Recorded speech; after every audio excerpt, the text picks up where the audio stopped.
Support कर सकते हो, अपने दोस्तों के साथ मेरे वीडियो शेयर कर सकते हो। तो आज मैं कक्षा 12 की एक प्रश्नावली है, प्रश्नावली नंबर 3, उसके बारे में चर्चा करूंगा, जिसका नाम है अवयव। अब मैं इस वीडियो में अवयव होता क्या है, उसको कैसे लिखते हैं, और अवयव हम क्यों पढ़ते हैं, और अवयव के प्रकार के बारे में चर्चा करूंगा। तो ठीक है, स्टार्ट करते हैं। कक्षा 12 मैथ्स।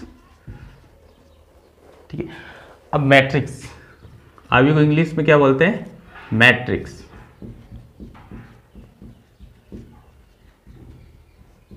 मैट्रिक्स होता है क्या?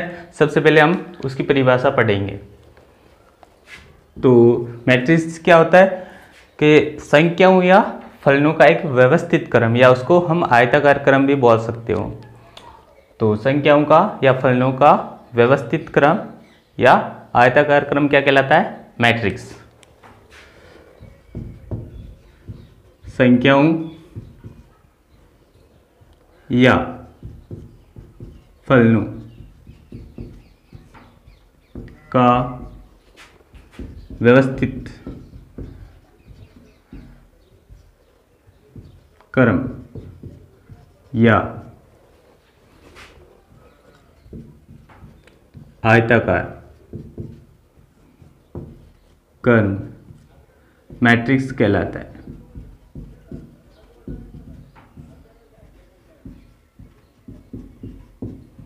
मैट्रिक्स कहलाता है। अब मैट्रिक्स की परिभाषा हमने पढ़ ली।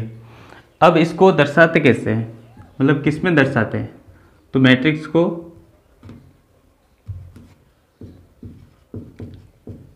इसे बड़े कोष्टक से दर्शाते हैं, या बड़े कोष्टक में लिखा जाता है।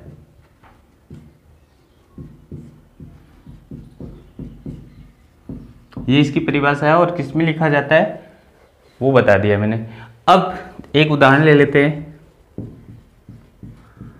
हमारे पास संख्या 1 2 3 4 5 6 7 8 9, ये 9 संख्याएं, उनका एक व्यवस्थित क्रम बनाना है या आयताकार क्रम बनाना है। ठीक है, इसकी मैट्रिक्स बनाना है। तो मैं बना रहा हूँ एक मैट्रिक्स 1 2 3 4 5 6 7 8 9। ये एक व्यवस्थित क्रम हो गया। देखो, जैसे हम प्रारंभ में सुबह खड़े होते हैं, वैसे ही ये एक व्यवस्थित क्रम है। अब देखो, यहाँ लिखा है मैंने कि इसे बड़े कोष्टक में लिखना है, तो मैं इसको बड़े कोष्टक में लिख देता हूँ।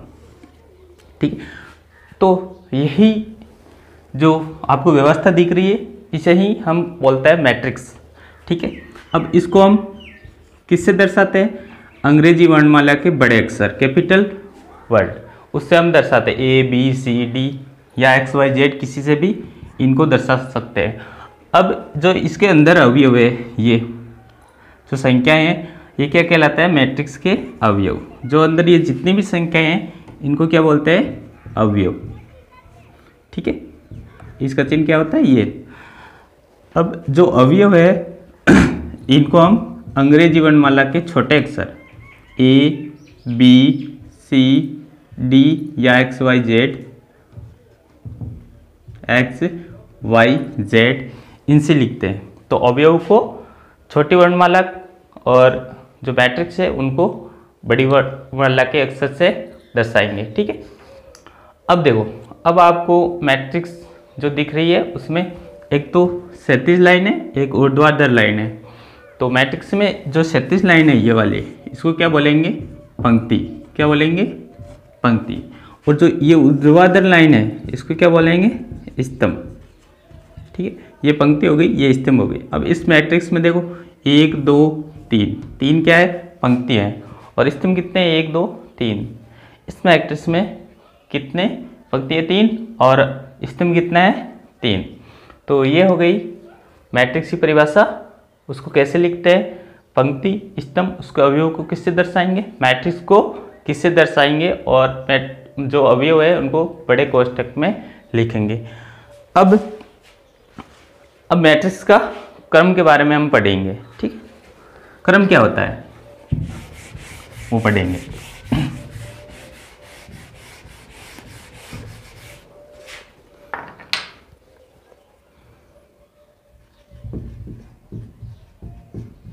मैट्रिक्स का कर्व, ठीक है, कर्व।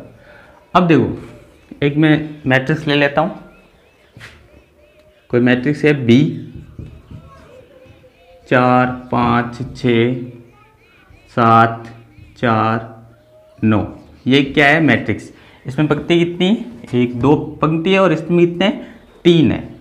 अब ये मैट्रिक्स का क्रम क्या होता है, या इसको हम बोल सकते हैं कोटि, मैट्रिक्स की कोटि। अब देखो इसमें कितनी पंक्तियां थी, 2, और स्तंभ कितने थे, 3। तो क्रम क्या होता है, मैट्रिक्स की पंक्ति जिसको हम एम बोलेंगे, एम से दर्शाएंगे, और उसके स्तंभ का गुणनफल। ठीक है, मैं सीधा दर्शा रहा हूँ, आप परिभाषा लिख सकते हो अगर समझ में आ गया।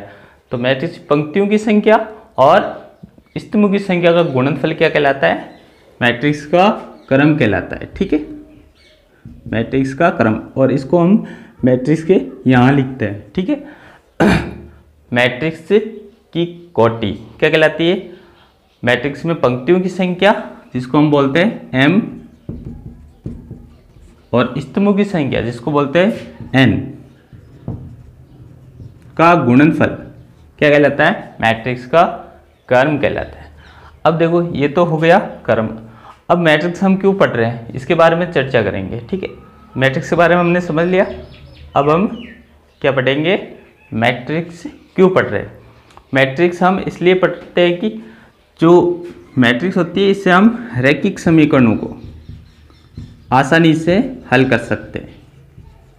जो रैखिक समीकरण होती है उनको हम मैट्रिक्स विधि से बहुत सरल तरीके से हम हल कर सकते हैं। तो ये थी मैट्रिक्स के बारे में सामान्य जानकारी, और हम इसको क्यों पढ़ते हैं ये। अब देखो मैट्रिक्स का एक व्यापक रूप होता है, मतलब इस सूत्र से हम कोई भी मैट्रिक्स बना सकते हैं।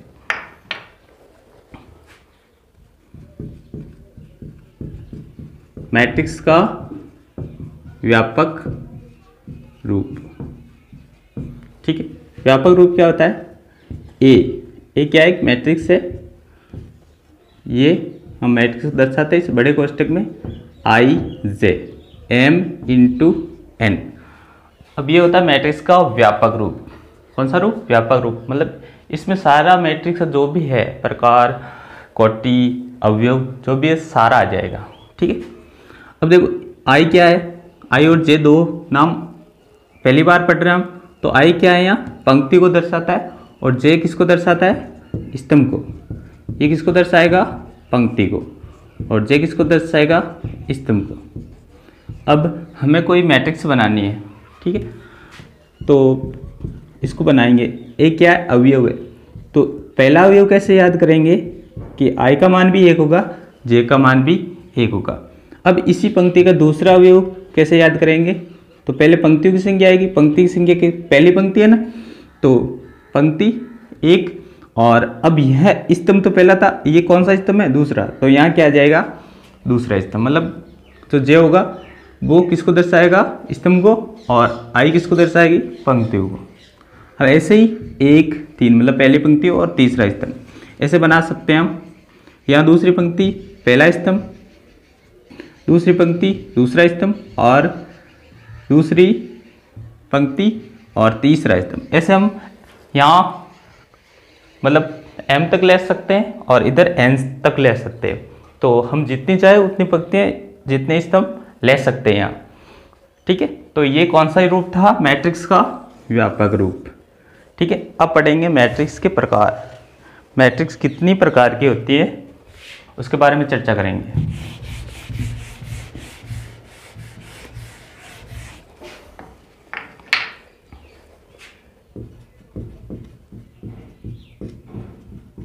मैट्रिक्स के प्रकार, तो मैं आपको समझाऊंगा, पूरी परिभाषा ना लिख के परिभाषा समझा दूंगा, उससे आप लिख सकते हो अपनी नोटबुक में। ठीक है, अगर नोट्स बनाते हो तो पहला प्रकार है पंक्ति मैट्रिक्स। पंक्ति मैट्रिक्स, अब इसकी परिभाषा क्या बनेगी कि वह मैट्रिक्स जिसमें पंक्ति की संख्या 1 हो, मतलब एक ही पंक्ति होनी चाहिए, स्तंभ कितने भी हो सकते हैं।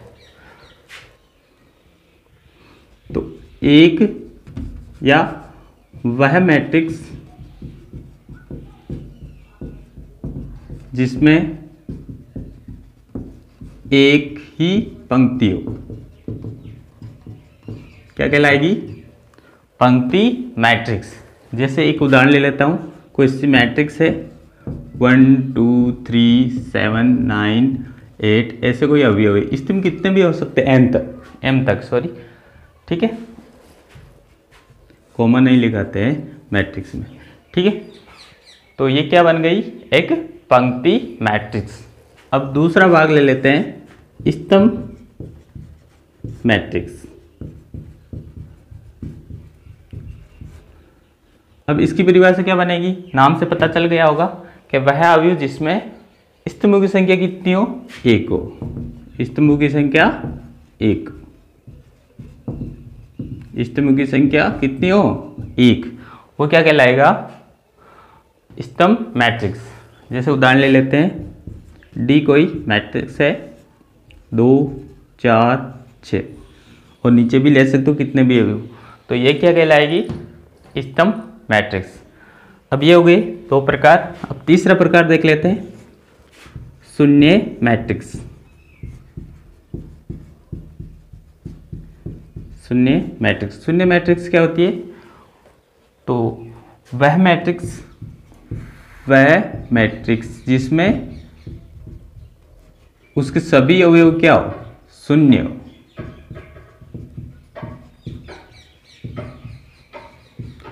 जिसमें सभी अवयव क्या हो? शून्य हो, वो क्या कहलाएगी?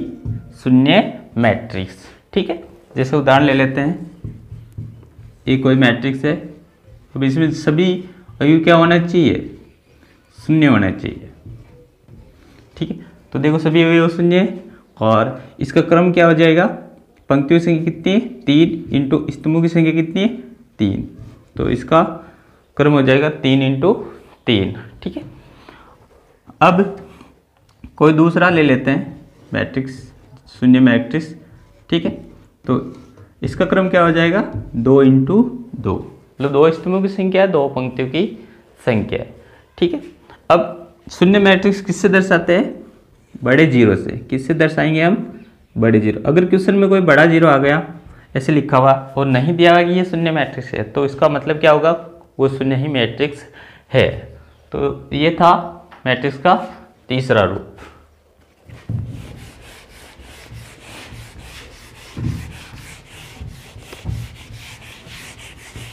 अब देखो चौथा रूप,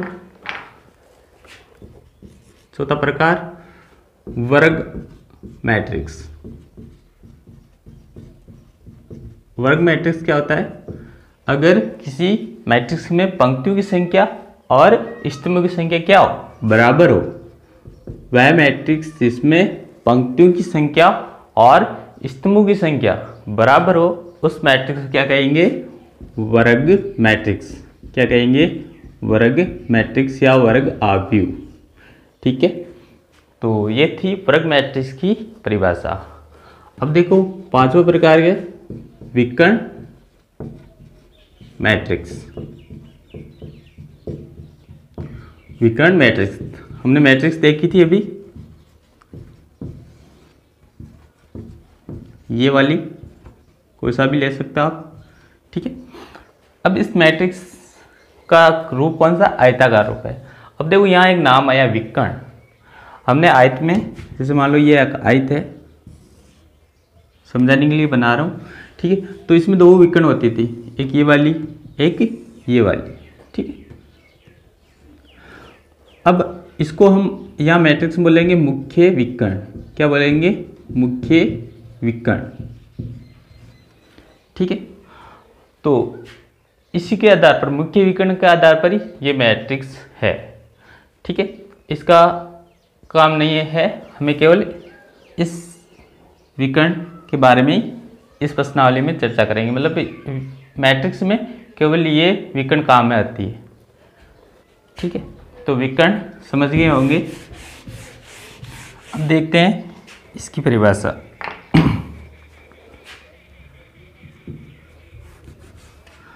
तो विकर्ण मैट्रिक्स की परिभाषा क्या होती है? वह वर्ग अवयव या वर्ग मैट्रिक्स। अब यहां मैंने बोल दिया वर्ग मैट्रिक्स, मतलब वर्ग मैट्रिक्स सारे गुण इसमें आएंगे, मतलब पंक्तियों और स्तंभों की संख्या क्या होनी चाहिए? बराबर होनी चाहिए विकर्ण मैट्रिक्स में। ठीक है, वह वर्ग मैट्रिक्स जिसमें मुख्य विकर्ण के अवयवों को छोड़कर शेष अवयव क्या हो? शून्य होने चाहिए।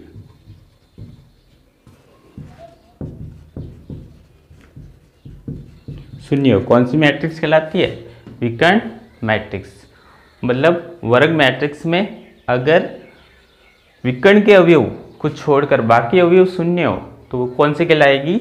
विकर्ण मैट्रिक्स। जैसे उदाहरण ले लेते हैं, कोई ए मैट्रिक्स है, या 2 या 0 या 0 या 0 या 4 या 0 या 0 या 0 या -5, तो ये क्या है? देखो ये विकर्ण है, विकर्ण में देखो अवयव है और देखो बाकी अवयव क्या है? शून्य है। तो ये इस प्रकार की मैट्रिक्स को हम क्या बोलेंगे? विकर्ण मैट्रिक्स। तो ये आपको समझ में आ गई होगी।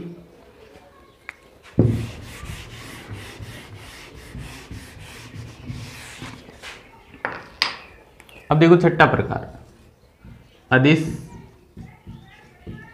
मैट्रिक्स। अदिश मैट्रिक्स क्या होती है? अब यह मैट्रिक्स किस पे आधारित है? विकर्ण मैट्रिक्स। तो वह विकर्ण मैट्रिक्स,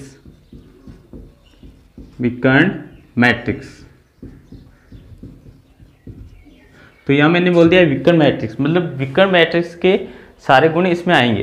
तो वह विकर्ण मैट्रिक्स जिसमें मुख्य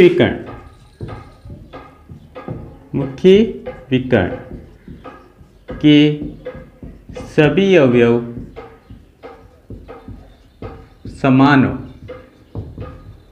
समान हो क्या कहलाती है? अदिश मैट्रिक्स। ठीक है, विकर्ण मैट्रिक्स में अगर तीनों अवयव, मतलब बाकी तो शून्य होंगे, तो विकर्ण मैट्रिक्स के तीनों अवयव क्या हो? बराबर हो, तो इस प्रकार की मैट्रिक्स को क्या बोलेंगे? अदिश मैट्रिक्स। अब सातवां प्रकार, इकाई मैट्रिक्स। इकाई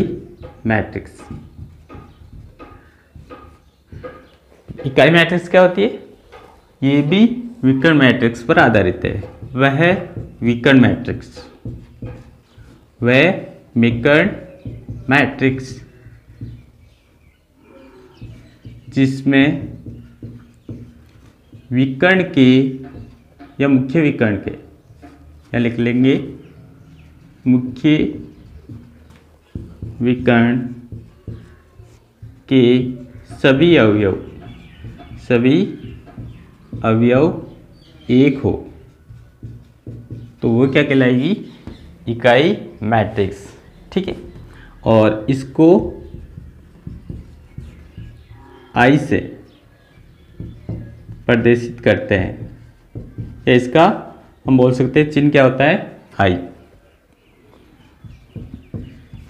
करते हैं। जैसे उदाहरण ले लेते हैं, कोई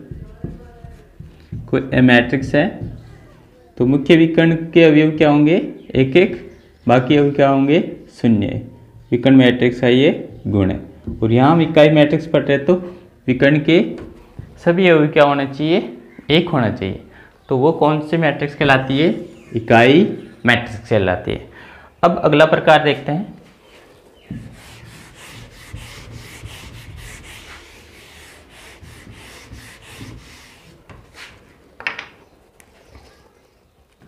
अगला प्रकार है त्रिभुजाकार। आठवां प्रकार, त्रिभुजाकार मैट्रिक्स। इसमें दो प्रकार है। पहला प्रकार है ऊपरी त्रिभुजाकार मैट्रिक्स।